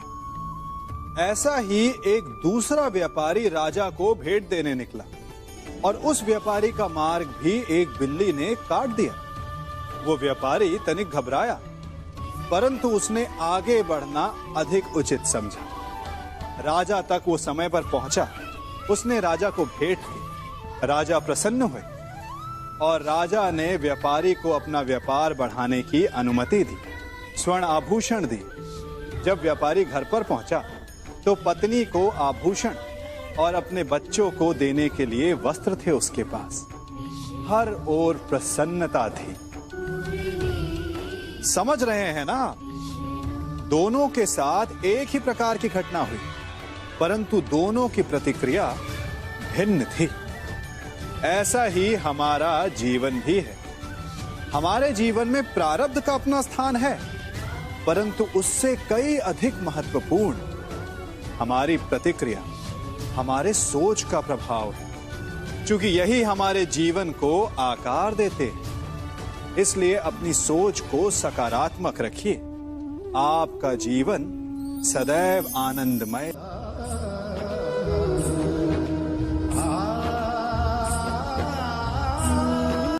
हम सभी अपने जीवन में कोई ना कोई कार्य करते हैं। कार्य करते हैं तो थकान की अनुभूति होती है, और यदि थकान ना उतरे तो कार्य करने का मन नहीं करता। हम आशा करते हैं कि कदाचित एक दिन में 24 के स्थान पर 26 घंटे होते तो आराम करने के लिए हमें और अधिक समय मिल जाता। हमें ऐसा अनुभव होता है कि हम बहुत अधिक कार्य कर रहे हैं, है ना? परंतु क्या आपने कभी सोचा है कि जो लोग संसार में सफल हैं, उनके पास भी सफल होने के लिए दिन में केवल 24 घंटे थे, तो फिर वो सफल क्यों है? इसका एक छोटा सा रहस्य है। वो कार्य चुनते हैं जो उन्हें प्रिय है, जिसे करने में उन्हें आनंद आता है। उन्हें लगता ही नहीं कि वो कार्य कर रहे हैं, उन्हें लगता है कि वो प्रतिपल आनंद मना रहे हैं। और जब आप आनंद मनाते हैं तो थकान कैसी? इसलिए यदि आप जीवन में कोई भी कार्य करें तो वो आपके मन को भाना चाहिए, या जो कार्य आप कर रहे हैं उसे अपने मन को भा देने दो। सफलता आपको मिलेगी। कभी सोचा है हमारा जीवन भी उस रेत की घड़ी की भांति है?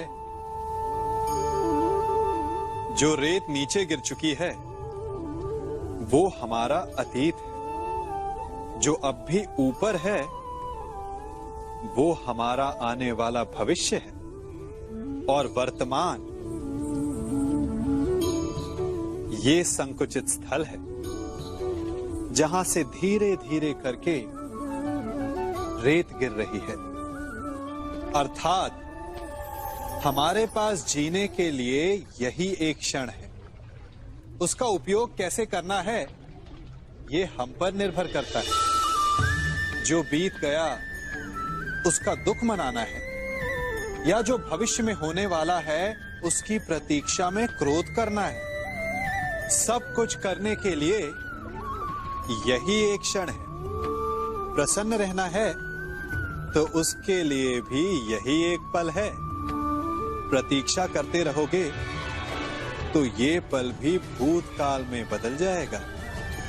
इसलिए आनंद के लिए, परोपकार के लिए प्रतीक्षा ना कीजिए।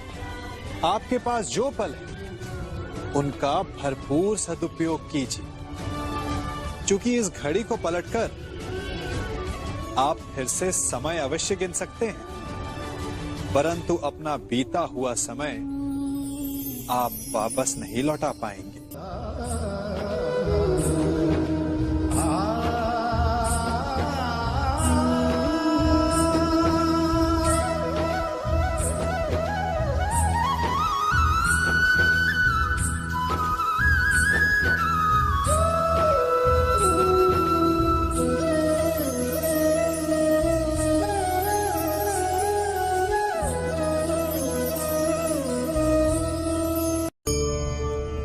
मनुष्य भी बड़ा विचित्र प्राणी है। अपनों से नीचे के स्तर के लोगों को वो हे दृष्टि से देखता है, उनका उपहास उड़ाता है, उनसे बार बार कहता है कि तुम्हारा कुछ नहीं हो सकता, तुम भविष्य में कुछ नहीं कर पाओगे।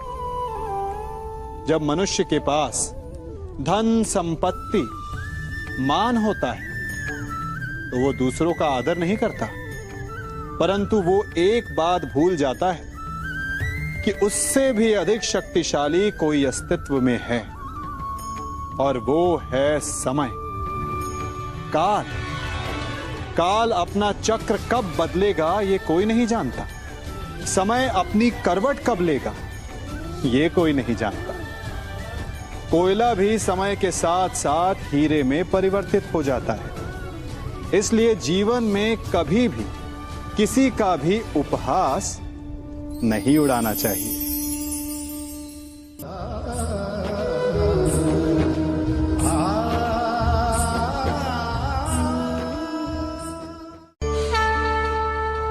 गर्व, अभिमान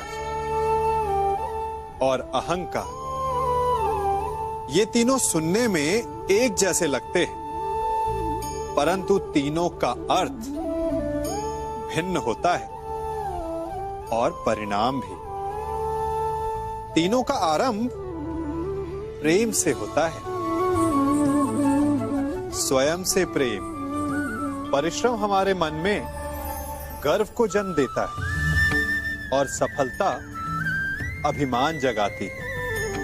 यहां तक ठीक है, परंतु जब ये भावना अहंकार बन जाती है तब वो समस्या बन जाती है, क्योंकि सबसे बुरा अंत अहंकारी का ही होता है। परंतु मनुष्य के लिए पहेली यही है कि पहचाना कैसे जाए कि अहंकार जग गया है और उसका दमन आवश्यक है। इसका उत्तर मैं नहीं, आपका मन देगा। जब तक आप स्वयं से प्रसन्न हैं, जब तक आप सबसे ऊंचा उठने का प्रयास कर रहे हैं, तब तक ठीक है।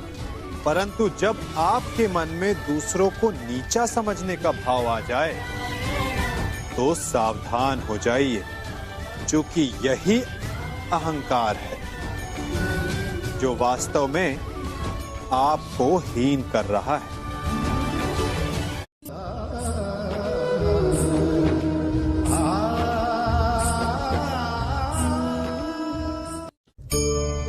आज मैं आप सबको एक कहानी सुनाता हूं। एक दिन गोकुल में दो व्यापारी आए। एक व्यापारी शहद का था, बड़ा मीठा शहद था उसका, परंतु वो गोकुल में टिक नहीं पाया। उसके व्यापार ने घाटा खाया और शीघ्र ही वो गोकुल छोड़कर चला गया। और दूसरा व्यापारी मिर्च का था।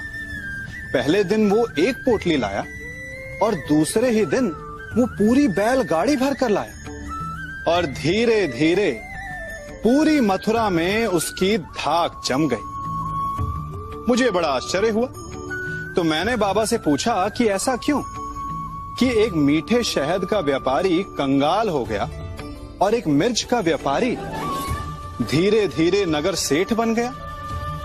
बाबा मुस्कुराए और उन्होंने कहा कि मीठी बोली बोलने वाले की तीखी मिर्च भी बिक जाती है और जो कड़वी बोली बोलता है उसका मीठा शहद भी नहीं बिकता।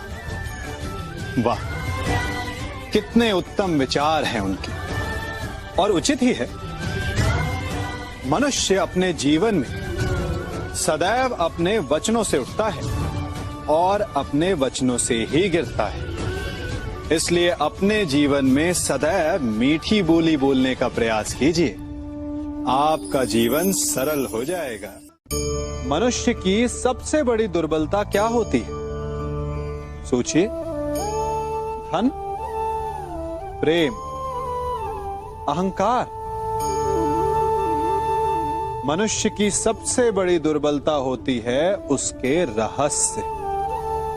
चाहे आप कितने भी शक्तिशाली क्यों ना हो, कितने भी प्रबल क्यों ना हो, परंतु उसके रहस्य उसके नाश की चाबी होती है। इसलिए यदि प्रबल रहना है, शक्तिशाली रहना है, समर्थ रहना है, तो अपने रहस्य को किसी को भी ना बताएं, ना मित्र को और ना ही शत्रु को, क्योंकि समय पड़ने पर कब कौन शत्रु हो जाए ऐसा कहना संभव नहीं।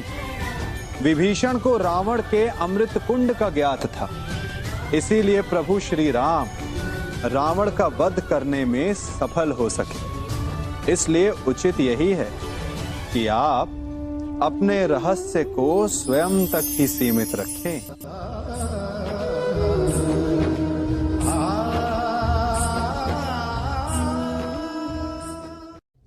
युवा अवस्था भी हमारे जीवन का कितना सुंदर काल होता है ना। बाहु में बल, मन में कुछ बड़ा कर जाने की चाह, आंखों में भविष्य के सुंदर और कोमल सपने। और इसी अवस्था में मनुष्य के भीतर पनपता है प्रेम। किसी को देखकर उस पर मन मोहित हो जाता है और फिर मनुष्य अपना सब कुछ उस पर न्यौछावर कर देना चाहता है। फिर प्रेम की परिणति होती है विवाह में। क्यों? सबको अपने खट्टे मीठे संस्मरण स्मरण हुआ है ना। परंतु यहीं से अधिकतर माता पिता और संतान के मध्य विचारों का विरोध प्रारंभ हो जाता है। संतान को लगता है कि उसका चुना जीवन साथी ही उसके लिए उपयुक्त है, और माता पिता को लगता है कि संतान अनजाने में भूल कर रही है। संतान का तर्क होता है कि उसे विवाह किससे करना है, ये उसका अधिकार है। और माता पिता का तर्क ये होता है कि अब भी जीवन साथी चुनने की समझ संतान में है ही नहीं। तो इस अवरोध को काटा कैसे जाए, उचित निर्णय कैसे लिया जाए? इसका एक ही मार्ग है, अपने उत्तरदायित्व का भान और अपनों से बड़ों के मापदंडों का भान। विवाह करने से पूर्व ये जान लेना आवश्यक है कि विवाह केवल अपने प्रेम को पाने का मार्ग नहीं है, अपितु विवाह से जीवन का एक नया द्वार भी खुलता है। और हर नए जीवन के साथ नए उत्तरदायित्व भी होते हैं। और यदि इन उत्तरदायित्वों को समझकर निर्णय लिया जाए तो विश्वास कीजिए, आपका दाम्पत्य जीवन आनंद से भरा रहेगा और आपको कभी ये पछतावा नहीं होगा कि आपने कोई अनुचित निर्णय लिया।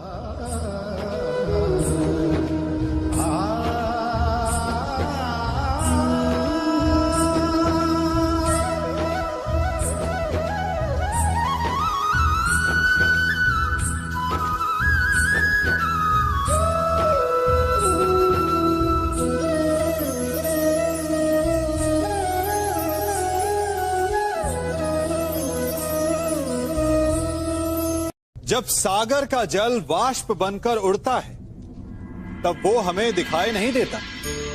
मेघ उस जल को अपने भीतर छिपा लेते हैं, लंबी यात्रा करते हैं, प्रयास करते हैं कि वो जल सदा उनके भीतर छिपा रहे।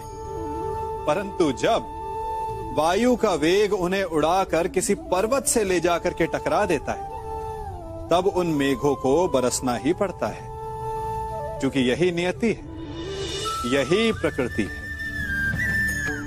क्योंकि जल को सागर में जाकर मिलना ही है। ठीक ऐसा ही हमारे साथ भी होता है। हम सत्य को अपने मन के मेघों में चाहे जितना छिपाने का प्रयास कर लें, परंतु समय की आंधी उसे वास्तविकता के पर्वत से ले जाकर के टकराकर हमारे समक्ष ले ही आती है। जिस भय के कारण आप सत्य को सामने नहीं लेकर आना चाहते, एक दिन वही भय हमारे समक्ष आकर खड़ा हो जाता है और फिर हम लाचार हो जाते हैं, क्योंकि हमने उस भय का सामना करने की तैयारी नहीं की होती। इसलिए सत्य से भागे नहीं, उसे छिपाए भी नहीं, उसे स्वीकार करें। भविष्य की बड़ी विपत्ति से बच जाएंगे।